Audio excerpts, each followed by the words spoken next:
سلام تعنا هبلي كما لهم كما يتقنيو كبراتن في تواتن تختاتلتي شدن رياكت سوان እግዚአብሔር ይመስገን أنا بوغني እግዚአብሔር ይመስገን سلام አለኹ ንስኻትኩምን ከም ዝኸማይ ከም እትህሉ በዓል ሙሉእ ተስፋዬ ኣብ ስራዕኹም ኣሳልጦ ምስ ቤተሰብኩም ድማ ጥዕናን ፍቕርን ይምነየልኩም ናብ ናይ ሎሙ ዓንቲ ቪድዮ ሒዘኩም ክሰግሪ እሺ ኤርትራ ኣብ ጉዳይ ዓሰበ መልኪታ ዝሃበቶ መግለጽን along the Red Sea holds a significant position ምሁራት ኢትዮጵያ ኣብ ሙናን ቀይሕ ባሕሪ ዝብልዎ ጉዳይን ብዙሓት ዘገረም እንዲ ኮይኑ ዘሎ ብዛዕባኡ ኣካል መደብና ጌርና ያለና ማለት እዩ ዲ አሰብ ብላችሁ ተንጫጫችሁ ጄ ስቱዲዮ ዮሴፍ ገብረ ህይወት ንበርጌን ሓመዱ ዝሕለፎ መልእኽት ኣሎ ዋላክ ቤት ገርግሽ ዘሎ ህበይውን ይደሊ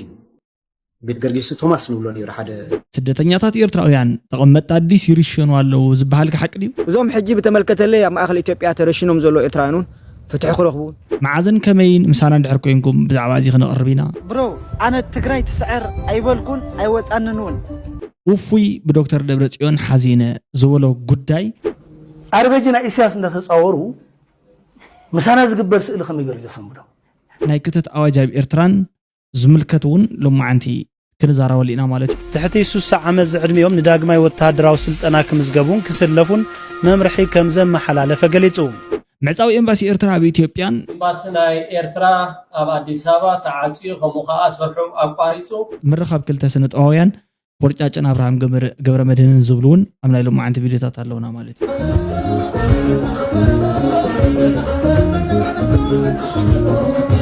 ስለዚህ ኩሎም ኣብ ናይ ሎማዓንቲ ንሪኦም ኣካል ናይዚ ቪድዮና ጌርና ሒዝና መፂና ኣለና ክሳብ መወዳእታ መደብ ምሳና ፅንሑታ ኣብ መወዳእታ ድማ ነዚ ቻናል እዚ ሓደሽቲ እንድሕር ዳ ኮይንኩም ማለት እዩ ሳብስክራይብ ጌርኩም ስለትኸዱ ንሽደን ሪኣክት ስዋን ብጣዕሚ ዘመስግነኩም ንቐፅል እስኪ Welcome to Shidden Reacts 1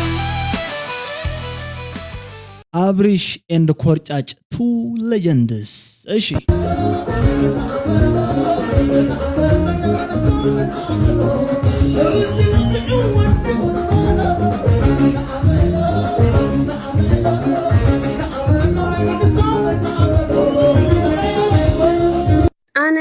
ስለዚህ ሓራይ ትግረባ እኺ በሊክ ኣብ ኩዳይ ተጋሩን ትግራይን ኢድኪ ኣውፅኢ ወለከ መፂና ማለት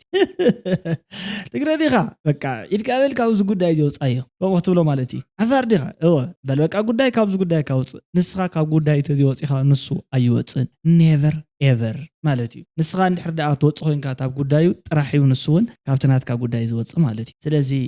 ንባዕልኻ ድርግም ሚልካ ኣቲኻ ተብቃዕ ከለኻ ውፅልና ዶ ገለ እንታይ ከይል ኣብ ስርታይ መሊሳት ኣሎሞ ትግራወይቲ እየ አንተ ክንደ ግዜ ኣነ ትግራወይቲ እየ ክብል ኣነ ትግራወይቲ እየ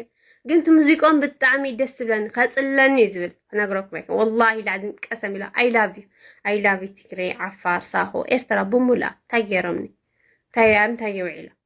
መንግስቲ ትእዛዝ ነይሩ كيدو فاطمي لو ما تم فاطمه زتوهاو انا متتهاون ويان خيد ናብ ኤርትራ ከም ዝገበርተኝ ተጋዳሊ ትኾይና ተዘለኒ ይፍጽም ነር ናና የላን ካብ መንግስቲ ናና የላን ተረዲካ ሲልካ ይኮነን ቅጫና በላዕኻ ሩስካ ወይ ከዓ ሃምበርጋና በላዕኻ ውጭ ዓዲ ኮይንካ ሲልካ ይኮነን ቀለ ይኮነን ጦርነት ትእዛዝ መንግስቲ እዩ ተረዲኩም ስለዚ ህዝብ ከም ህዝብን ኣይወላ ሓደ ይበደለን ወላ ቋንቋን ኣይወላ ሓደ ይበደለን ሓራይ ቋንቋ ወይ ከዓ ህዝቢ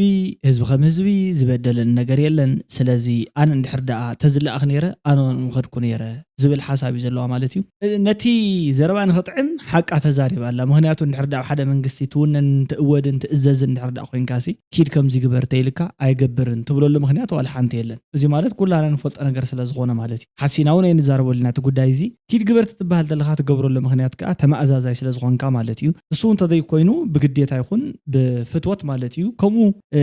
ኪድ ግበር ኢልካ ምግባርካ ስለ ዘይተርፍ ማለት እዩ ስለዚ ሕጂ ተነሳት ብሎ ዘለ ሓሳብሲ ትክክለኛ ሓሳብ እዩ ኢልና ኢና ንቐፅል እንተኾይኖን ግን ንሎጂክ ምእንታን ክጥዕመና ድሕሪ ሕጂ ነውግዑለ ዘለና ግን ሓፍተይናተይ ከምዚ ኢልኩም ክትለኣኹ ተለኹም ናብ ኩናት ናብ ፅልእ ትኾን ተሎ ኣይፋል ንበል ኢና ንብል ዘለና ማለት እዩ ትዝበልክየ ግን ዋላ ኣነ እንተዝኾን ዝገብሮ ካልእ ሰብ እውን ዝገብሮ ዝዛረብ ዘሎ ንምንታይ መፅኦም ከምዚ ዝበሃል ነገር እዩ ማለት እዩ እቲ ዋና ኣብቲ ምምራሕን ኣብቲ መሪሕነትን ዘሎ ፕሮብሌምን ፀገምን እዩ ዝበልክዮ ትክክል ኢለ እየ ዝግምት ኣነ ብወገነ ማለት እዩ ቀፀልና በሉ ኣነ ትግራይ ትስዕር ኣይበልኩን ኣይወፃንን እውን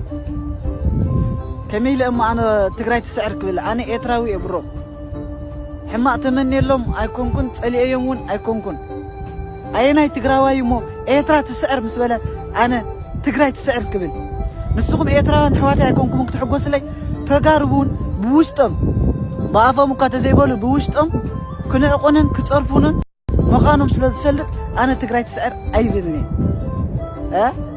كما إلى أمو خبل تقراي كسعر تقينهم قدامي نتوم أبيترا زلو حواتي نعاهم قتيلهم نسدراي قتيلهم يوم كسعروا نا كومو أي بذني حواتي أنا قبل تقل سلام وردلنا أنا زبالكو بكا نتوم أب صبابا أب شقير أب چنكي أب حمام زلو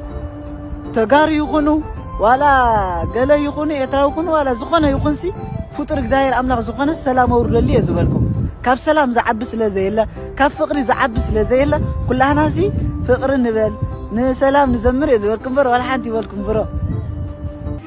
فكر غان اسقا مالتي انا بتقلال اخر خلخوت ناتكا زربات صبقيو بتحد وجن مالتي سلازي اتحنت زبلكيا ነገር ንእሽትለ مسحات ዘላታ ኢለ ዝግምታ ማለትዩ ተጋሩ ይስዓሩ እንተይለስ حواتي بኤርትራ ዘለውን አቦታተይን ወለደይን ቀቲሎም ምስዕር ዘለው ማለትዩ ስለዚ ተሎጂክ ዚ ማለታይ ማለትዩ ሓውካ ይኹን አቦኻን አዲኻን እንድሕርዳ ዓመጽ ኮይኖም ይዕምጹ እንተልዮም ሲ ኣብ ክንድ ግደፉ ዓገብ ግበሩ ትብሎም ወዳሕራይ መወዳእታ ናብቲ ማለት ከም ሰብ ኮይና ክንሓስብ ከለና ሎጂካሊ نوقع ويكالوجيكالي تو بي كوريكت زبال نغير الله مالتيو لك عن خوين نمبر كل سبي يدالي خمسي عينت نغير تمصت له مالتيو جن احنا زبلنا كا مالتيو غديفك عدخا ويكان ويتسبكا غديفكا زي كونس اتي زتعوجه طفات مالتيو حجكو سلطن يخون وفي يخون كالي يخون تግራይ تسعر يلو خون يخل ويكا نصانتن تግራይ يغبؤمي ويكا فري تግራይ لهم تزاريهم كون يخول يوم تترجمو زي انتي مالتيو نولدنا خيدكم خمس غيركم اتيلكم دو غلغليلكم ولدنا يموتوا قال خم زي كون إزرد أنت إزردني زخونة يخون حماق زبها النجر أب زخونة فوتو أكل نحرد عاي بس حلي يخوين وما بها بس حزيت اللي تخوين كاتو قداي ناتكا خونة نايكال أتكونة انتهيت دالا خالون أما زازين كحسب كوسين كالو نو كم زي خبرين وبرون أكله كم زين تاب جبرن تاب أبين نجن وا مسعرت راح يكون نزلوا مال السلام كمس نحرد أخوين نسي نصوص يدو خسحب خلالو سلازم ما تنقطع محل ألف أي ملكة ننتبل تقول دايزين تجرد أنا خم إلى تص مالتيو رئيس حصو بيه وطئ خابز قد دايزي أي ملكة ننيو زي مالتي مالتيو بقى تقول دايزيس نعيس أي بتصحن ننيو أي قبر كون أبتي وانجل أبتي جبن يلا خوني إلكاس عرسها توص مالتيو بخالي بهالامبر كيد كحاجة نسخاوي كتك ألس نيروكا بريت حزكات ورد نيروكا قلا أيكون أنت زاروا مالنا بكالي تدين حاسوت صبوي وفي عبي سماع أخرى نسكي تحركي زبلني مسجانا فتصوم أيدي ما يقوانا سويلو خلا حلاف مجد حرجرك خيراني بيتو نحنا يغني اللي عندنا سواتي نولدنا زقبرنا نحواتنا نهزبنا تلي ما استقبلنا هاليو نفسنا زقبرنا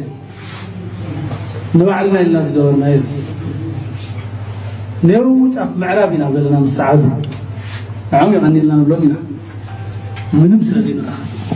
سلازي نتوم صعدو مسؤوم سلازي نراخب نتزهاونا بوليتيكا عقبا يخون نتزقبرو لنا صبوق نجر حماق نجر نبومولو يقني لنا نبلو مينا مخنياتو مساعتهم بحونت بخالق نجر أين راخبن بخالي أين راخبن جيروم لنا سلازخون نسخاتكم جن حواتنا إخوم سلازي ناتنا إخوم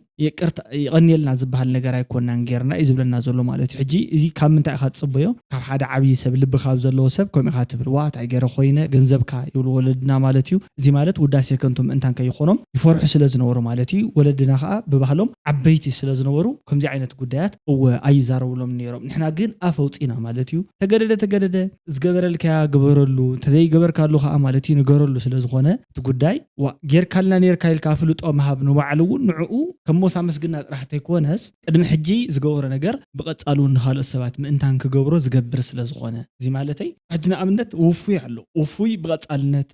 بسرعة عمامات صبوق زخونه ركب السبات من أنتن كالو السبات كحجسي كم التوابعي نقص علي حدرا مسال نجر سلازخونه تبلنا يوا الحنت شجري يقولون زبل رئيته إزلني يجبؤوني دما جوبز بتعمي نوفي تقمتون بتزربازي بسرعة قليل زي جمت سبي خوين مالتيو أزي جمت عمز جرم نجاراتي زلوا مالتي قاش باركا ودقاش عابزي ميدر حبشة زي بحال مريت كمان يلا أنا بزاف قاش باركا ديزارب زلوا أوكي إذا كسلا نبعلو كسلا كتب لهم كل قاس كسلا كتب لهم كل قاس نبعلو سي حسبه كيف ترجمه بقنقا كنما غيركا اقسم كيف بقى العدوى كده ترجمهم بكنما غيركا كيف ترجمهم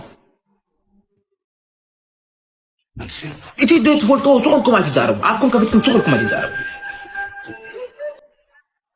عارفين ميدر حبشه زبحال مرت كمان يلن ህብረተሰብና ሓበሻ አለው እንትልኩምኒ او ህብረተሰብና ሓበሻ አለው ምን ይም እንትልኩምኒ ትግረኛ አማሃሩ እንደገና ካቃሉት ከማን አለው አብ ኢትዮጵያ አንዝሩኩ ኦኬ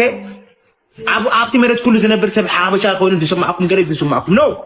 ምድር ሓበሻ ዝባሃል የለና በኤርትራና በኢትዮጵያ حراي مالتي حجي مدر حبشا زبحال يلن يلو مالتي عمنا اسمع اسكي حبشا مالت الحبش مالت اندي حي مدر حبشا زبحال نايتي قلقل زبحال وي كا كاب استفاراليو كلراتن كاب استفاراليو عاليتن تواليدو زصنح وي كا استرخبه حزبي كم مالتي حبشا مالت ترغمون سيوم زولنا ولدناون تم قال ساعتون تزاربتلو مالتيو ኢትዮጵያ ዶ ካሊ ዶ ኸውቁዕ ከሎ ኢትዮጵያ ማለት ዘበርን ድፌስ ማለት ከም ምዃኑ ወይ ከዓ ዝተቃጸደ ገጽ ከም ማለት ከም ምዃኑ እዮም ብዙሓት ሰባት ዘውግዑ ማለት እዩ ኣብዚ ጉዳይ እዚ ክነመልክት ከልና ቅድም ኢልና ንገልጾ መብዛሕትኡ ሰባት ኩሻውያን ከም ዝነበሩ ነገደ ኩሽ ዝበሃሉ ኣብ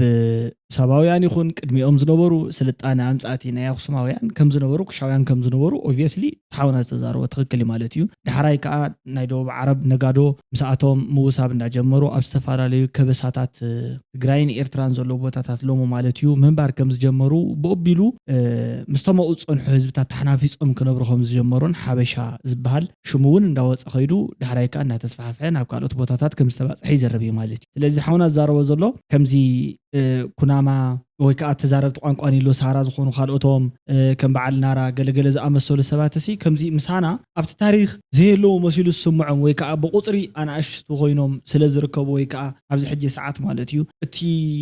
ቁፅሮም ውሒዱ ስለ ዝርከብ እሲ ከምዚ ጀመርቲ ዘይኮኑ ኢሎም ክሓስቡ ይኽእሉ ኮይኑ ሓቂ እዩ ማለት እዩ ስለዚ መብዛሕትኡ ሰብ ምድሪ ሓበሻ ዝብሎ ነቲ ምድረ ኩሽ ዝነበረ መጀመርያ ድሕራይ ከዓ ኣብ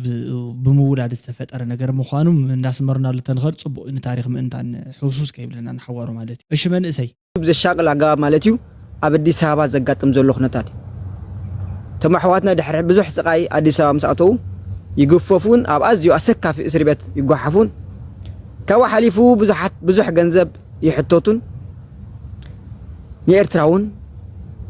ዝተመልሱን ከም ዘለዉ ንፈልጥ ማለት እዩ ትዝኸፍአ ድማ ብድሕሪኡ ዘጋጠመ ኣብኡ ከለኹ ነጊሮም ዝነበሩ እቶም ኤርትራውያን ፈሪሖም ካብ እስር ቤት ካድሙ ኣብ ዝፈተኑሉ ግዜ ኣብ ማእከል ከተማ ፖሊስ ብጥይት ኣትዮ ካብኣቶም 3 ሰባት መይቶም ኣብቲ ግዜኡ ንጹር ሓበሬታ ነበረ ምክንያቱ እቲ ፖሊስ ንጹር ሓበሬታ ስለ ዝሃበ እቶም ሰባት ግን መይቶም ከለዉ እዮም ስድራ ቤታቶም ናብኦም እንዳኸዱ መግቢ ዘብፅሕሎም ነይሮም ድሕሪ ክንደይ ፃዕዲ ደቆም ብህይወት ከም ዘየለዉ ተነጊሮም ማለት ሓደ ካብኦምን ትሕቲ ዕድመ ከም ዝኾነ ሓቢሮምኒ ብዙሓት ዝቆሰሉ ኣለዉ 3 ግን ዝሞቱ ኣለዉ ኢሎም ኮንፈርም ሂቦምኒ ማለት እዚ ሕዋቴ ኣዝዩ ደሰክፍ ዘሻቅልን ጉዳይ ስለዚ እዚ ኣብ ኢትዮጵያ ዝግበር ዘሎ ግፋን መንግስታዊ ናይ ሽፍትና ስራሕን ጠውጦ ክብልን እዞም ሕጂ ብተመልከተለይ ኣብ ማእከል ኢትዮጵያ ተረሽኖም ዘሎ ኤርትራውያን ፍትሒ ክረኽቡ ናይ ኩላትና ፃዕሪ ክኸውን በዚ ኣጋጣሚ ላወቁ ሕጂ መወዳእታታ እዩ ማለት እዩ እቲ ጉዳይ ብዛዕባ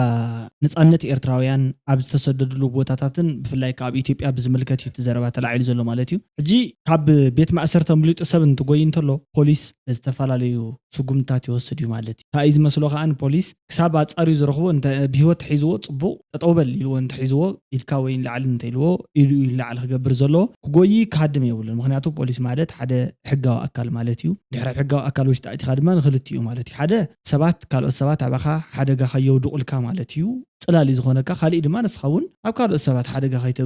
ከይተብፅሕ ከምኡ ጽላሊ ዝኾነካ ማለት ስለዚ ካብ ፖሊስ ተሃድመሉ ትጎየሉ ዝኾነ ይኹን ነገር ክህሉ የብሉን ጎየ ሓዲመ ከምዚ ለምሊጠ ገለገለ ዝበሃል ነገራት እውን ከምዚ ፕሪዝን ብሬክ ገለገለ ናይ ምላጥ ስራሕቲ ቆምታት ነገር እዚ ማለት ናይ ዓይሹ ነገር ኢሎም ማለት እዩ እንድሕር ደኣ ተበይኑልካ ወይ ከዓ ተወሲኑልካ ካብ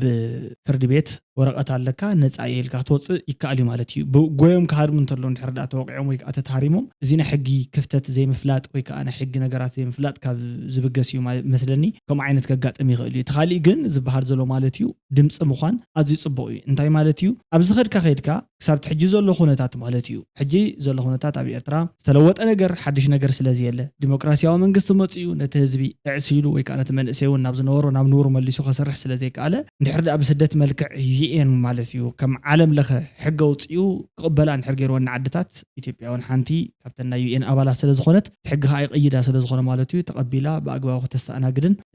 ከተስተናብርን ማለት እዩ ግቡእን ግዴታን ኣለዎ ትሕቶ እዚ ንክሕተት ማለት እዩ ግዴታ ኣነ ክትገብርን ንሳቶም ቶም ሓተት ከዓ ማለት እዩ መሰሎም ክሓቱ ይኽእል እዮም በዚ ኣቢልና ኢና ክንዛዝሞ ንኽእል ኩላና ግን ኣዌርነስ ከለወና ክኽእል ኣለዎ ነቲ ኦንላይን ንሳቶም ጥራሕ ኣይኮኑን ብዙሓት ተጋሩ ኣብዚ ሕጂ ሰዓት ማለት እዩ ኣይፍለጥን ከለርና ዘስየም እዩ መልክዕና እውን ሓደ እዩ በቲ በለ በዚ እቲ ሰብ ኣይፈላልዮ እምበር ኩላና ትሽግር ማዕረ ይበፅሕና ማለት እዩ ነዚ ከዓ ጥብቅና ምቋም ፅቡቅ እዩ ትክክል ኣለኻ ማለት እዩ ኤርትራ ኢትዮጵያ ኤምባሲዋን መዝጋት ጀመረች ማለት ዓፅያ ኤምባሲ እዮም ዝብሉና ዘለዉ ሓሶት ዲ ሓቂ እስክንርኢና ኤምባሲ ናይ ኤርትራ ኣብ ኣዲስ ኣበባ ተዓፅዩ ከምኡ ከዓ ሰርሑ ኣቋሪፁ ገሊኦም እውን ይምለሱ ኣለዉ ናብ ዓዶም ከምኡ እውን ካብ ኤርፖርት እውን ኣይተሓልፉን ኢኹም ተባሂሎም along the Red Sea holds a significant position in a maritime landscape offering access to key global እኛ በቀይ ባህር ስትራቴጂክ ስፍራ ያለንን ከሜዲትራኒያን እስከ ህንድ ውቅያኖስ በሚያስተሳስረው መስመር የባህር ደህንነት ላይ ቁልፍ ሚና አለን። ነገር ግን ከቅርብ ጊዜ ወዲህ የአፍሪካ ቀንድን መበጥበጥ የሚፈልጉም ከሌላ የመጡ ሳይሆን በዛው በዙሪያችን ያሉ ኃይሎች ተነስተዋል። እኛም ብቻ ሳይሆን የሶማሊያ ሉዓላዊነት ጥሰው ሀገሪቱን ለመከፋፈል እየጣሩ ቆይተዋል። እናም እንዲህ ያሉ የተባበሩት መንግስታት ቻርተሮችን በመጣስ የሚንቀሳቀሱ የአፍሪካ ቀንድ ኃይሎች ላይ መተባበር አለብን።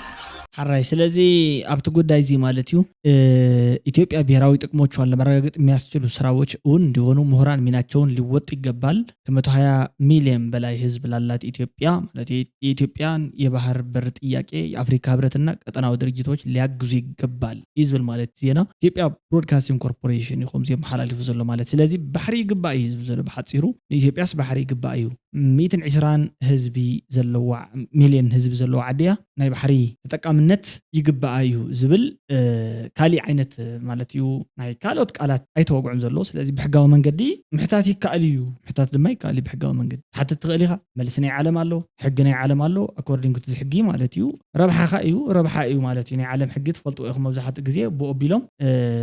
ይወግዑ ኣለዉ እሺ እዚ ኸታ ይበለ አሰብ ብላችሁ ተንጫጫችሁ ስማ አሰብን ወስዳለሁ ካልክ እኮ እኔ አይደለም እኮ የሚከለክልህ እኮ 60-80 ሺህ የሞተው ወጣት የሱ መንፈስ የሱ ደም ነው የሚበላ ከዛ አልፎም ምድሩ ራሱ አያስረግጥህም በሳት አቃጥሎ ነው የምትመካው ባህሩ ራሱ ካለበት ወጥቶ ነው የሚበላ የሚያሰምጥህ ስለዚህ ምን ለማለት ነው ምድሩ ኤርትራዊ ነው ህዝቡ ኤርትራዊ ነው መሬቱ ኤርትራዊ ነው አየሩም ንፋሱም ኤርትራዊ ነው ስለዚህ አይቻልም ሓራይ ስለዚህ አይካኣልን እዩ ናይ ሓውና ካዝብሎ ዘሎ ማለት እዩ ብደም ስዋኣት ዝመጽእ ዝባሕሪ አይካኣልን እዩ ዝብል ጉዳይ ዘሎ ቆዋሚ ዘሎ ሕጊ ዓለም ይካኣልን እንተይሉ ይካኣል ሕጊ ዓለም ባድመ ናይ ኤርትራ ተይሉ ናይ ኤርትራ ናይ ኢትዮጵያ ተይሉ ናይ ኢትዮጵያ ሕጊ ዓለም ባሕሪ ኣክሰስ ክትረክብ ኣለዋ ተይሉ ትረክብያ ኣይትረክብን ያን ተይሉ ሕጊ ዘይፈቅድ ተኮይኑ ምናልባት ብሓይልታት ብኻሊእ ነገራት ወይ ተኮይኑ ክምኮር ይኽእል ዘይክምኮር ይኽእል ሽዑና ንሪኦ ግን ብሕጊ ዓለም ከምዚ ዓይነት ሕቶታት ትመፅእ እንተለዉ ሕጊታይ ይበልልካ ምርኣይ ሓሸ እዩ ዝመስለኒ ማለት እዩ ኣብዚ ጉዳይ እዚ ርእይቶ ዘለዎም ሰባት ወይ ከዓ ክእለትን ኣፍልጦን ዘለዎም ሰባት ድማ ርእይቶ ተፅሕፉለ ማለት እዩ ፅቡቅ እዩ ዝብል ሓሳብ እዩ ዘለኒ ርእይቶኹም ግለፁላተይ ዘሰይም ኣብ ናይ ደገፍቲ ስርዓት ናይ ሻዕብያ ኣሎ እንብሎ ባህርስ ንሕና ከዓ ነንፀባርቆ ንኣብነት ናይ ሓሳብ ብዙሕነት ኣይቅበልኒ ሻዕብያ ንብል ንሕና ከዓ ናይ ሓሳብ ብዙሕነት ኣይንቕበልኒ ኢና ካብዚ ኣነ ዝሓሰብኳ እንድሕር ወፃኢ ትሓስብ ኮንካ እንድሕር ንዓይቲ ነቕፈኒ ኮንካ ኖ ስኻ ሻዕብያ ኢኻ ኢልካ ሽም ናይ ምጥቃል በቶም ናትካ ግሩፕ ጌርካ ንሓደ ሰብ ብቕጥቃጥ ምንፃር ወረ ገለገሊኦም ሲ በቃ ሰንቢዶም ነዚ ቃልሲ ነዚ ምዝራብ ነዚ ሓሳቦም ከፊሉ ዝመፁ ገዲፎሞ ኣብ ገዝኦም እንታይ ገድሽን ኢሎም ኮፍ ዝብሉ ቀለልቲ ሰባት ኣይኮኑን ከሊ ማለት ከምዚ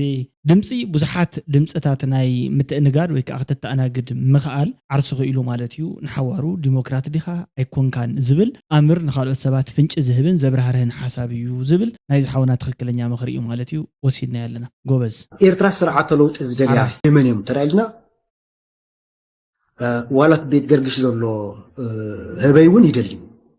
ቤት ገርግሽ ቶማስ ንብሎ ነይሩ ሓደ المكان اب ايرترا زيد لوط زيد انسسات اب ايرترا زلو نلوطي زدلي غدفو بزي عالم زلو فطرسي اب ايرترا زلو انسساتاتون لوطي دلوا زخونيم غدفو معراوا هنبرات بعد ኢትዮጵያ ወሎን ጎራብ ታገራ ዘባይ ውድባት ከለም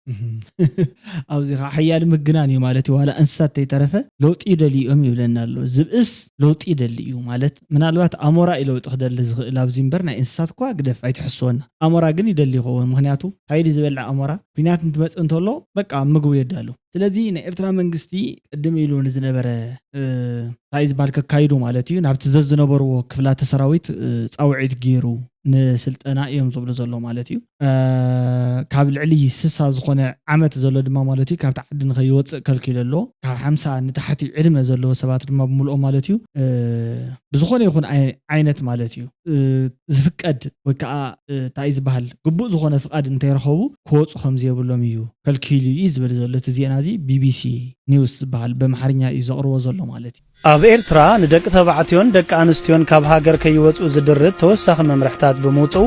ኣብ ህዝቢ ሻቁሎት ከም ዝፈጠረ ዝተፈላለዩ ምንጭታት ንቢቢሲ ኣረጋጊጾም ሓልዮት ሰብኣዊ መሰላት ኤርትራ ዝተባሃለ ትካል ኣብ ዘውፅኦ ሓበሬታ መንግስቲ ኤርትራ ንኹለን ምምሕዳራት ዞባ ትሕቲ 60 ዓመት ዝዕድሚኦም ንዳግማይ ወተሃደራዊ ስልጠና ክምዝገቡን ክስለፉን መምርሒ ከም ዘመሓላለፈ ገሊጹ ገሊኦም ምሳሓት ዝርብው ኢሎም ደሓንታ ስእሊ ስትጽናሓልና ዝብሉ ኣሎ አርበጅና ኢሳያስ እንደተጻወሩ ምሳና ዝግበር ስእሊ ከመይ ገሩ ዘሰምዶ አሸጋሪ ነገር እዩ ስለዚህ ሕጂ ወስኹም እኮ ማንዴት ስለዘይብልኩም አይትፈርሑን ኩልና ይቆል እዩ ግን ጽባሕ ወንደል ይኮይና ናት ፕሮቶኮል እንደል ናት ስልጣን እንደል ይኮይና ጽባሕንኩ አቤት ሰባትም ከውና እኮ እንደል